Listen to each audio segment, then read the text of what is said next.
Assalamualaikum warahmatullahi wabarakatuh.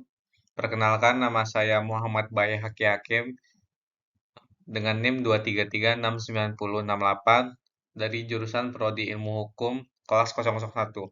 Di sini saya akan memenuhi tugas dosen pengampu dari Bapak Lip Permana STMT. Di sini saya akan mempresentasikan tentang definisi dan klasifikasi kejahatan cyber. Yang pertama yang saya jelaskan di sini adalah konsep cybercrime dan perbedaan antara dua jenis utama dari cybercrime.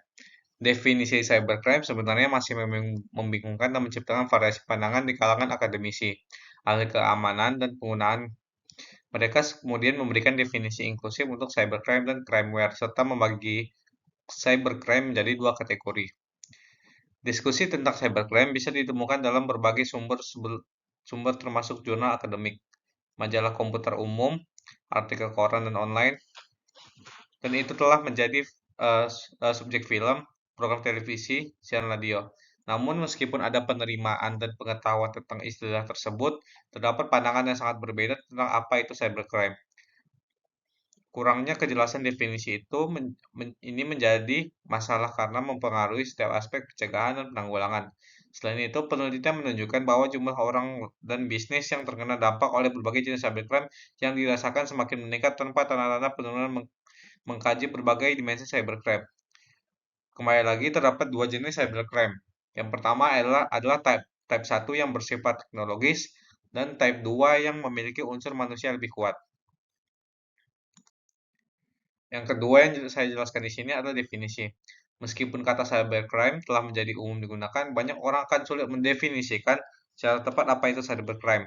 Selain itu, tidak ada istilah umum untuk alat dan perangkat lunak yang digunakan dalam melakukan kejahatan online tertentu. Dalam dua bagian berikutnya, kami akan mencoba mendefinisikan secara ketat cybercrime dan merumuskan istilah yang muncul, yaitu crimeware, yang merupakan istilah inklusif untuk berbagai trojan, virus, bot, spyware, war, yang berperan dalam memfasilitasi beberapa jenis cybercrime. Selanjutnya yang akan saya bahas di sini adalah bahaya cybercrime dan penerapan cyberware dalam beberapa kasus. Seperti kejahatan konvensional, cybercrime memiliki banyak aspek yang berbeda dan terjadi dalam berbagai skenario dan lingkungan. Definisi cybercrime saat ini telah berkembang secara pengalaman. Definisinya berbeda tergantung pada pandangan perlindungan dan korban serta sebagian merupakan fungsi evolusi geografis kejahatan terkait komputer. Cybercrime dapat terjadi dalam berbagai spektrum.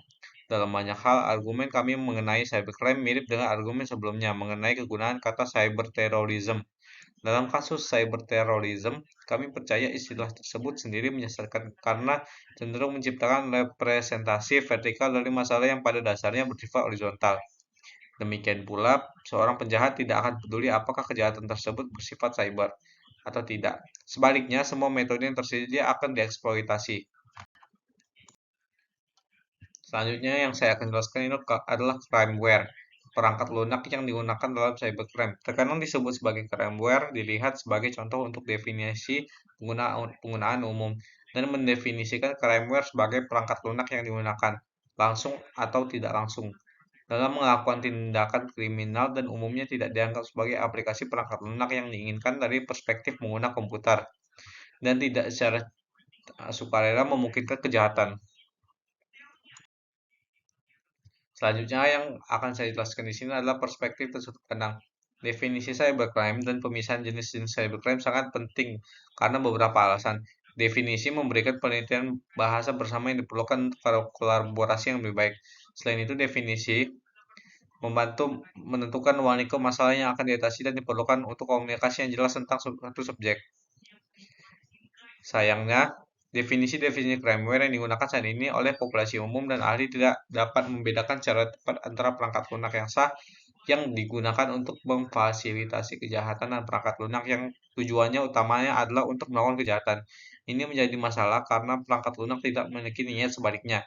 Kita hanya dapat mencoba membuat perkiraan terbaik mengenai niat programmer perangkat lunak.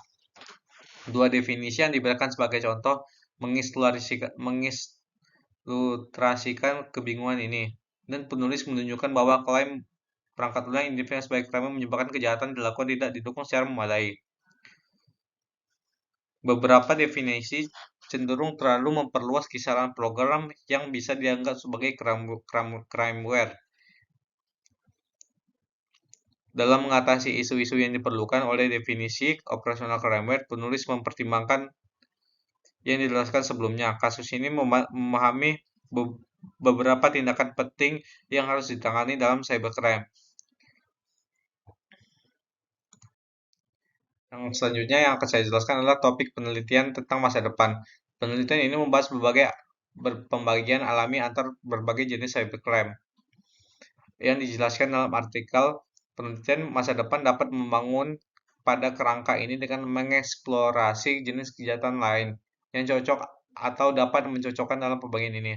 Hal ini dapat memberikan wawasan tentang apa yang mungkin menjadi masa depan cybercrime, dan dengan memeriksa aspek teknis dan manusia dapat membantu dalam pendekatan masalah ini dari perspektif yang lebih holistik. Nah, yang terakhir yang akan saya jelaskan di sini adalah tentang kesimpulan. Dalam lesson ini, definisi yang lebih ringkas untuk cybercrime dan crimeware, serta membagi cybercrime menjadi dua area terpisah untuk memfasilitasi pemahaman dinamika teknologi dan manusianya. Pemahaman ini penting karena organisasi yang bertugas melindungi populasi dari cybercrime harus memulai setidaknya mempertimbangkan semua kejahatan dalam kontinum ini dan menetapkan sumber daya yang sesuai untuk mencegah, membela, dan menyelidiki cybercrime. Ini menjadi semakin penting dengan diperlakukannya undang-undang baru yang mengatasi definisi dan pemisahan tentang cybercrime sesuai dengan faktor manusia atau bukan manusia yang dapat menjadi langkah awal dalam penelitian masa depan yang mulai. Memetakan kejahatan ini berdasarkan berbagai faktor dengan mempelajari cybercrime dengan perspektif yang lebih holistik, solusi baru untuk kedua jenis cybercrime yang diciptakan. Itu saja dari saya. Wabillahi taufiq walhidayah. Wassalamualaikum warahmatullahi wabarakatuh.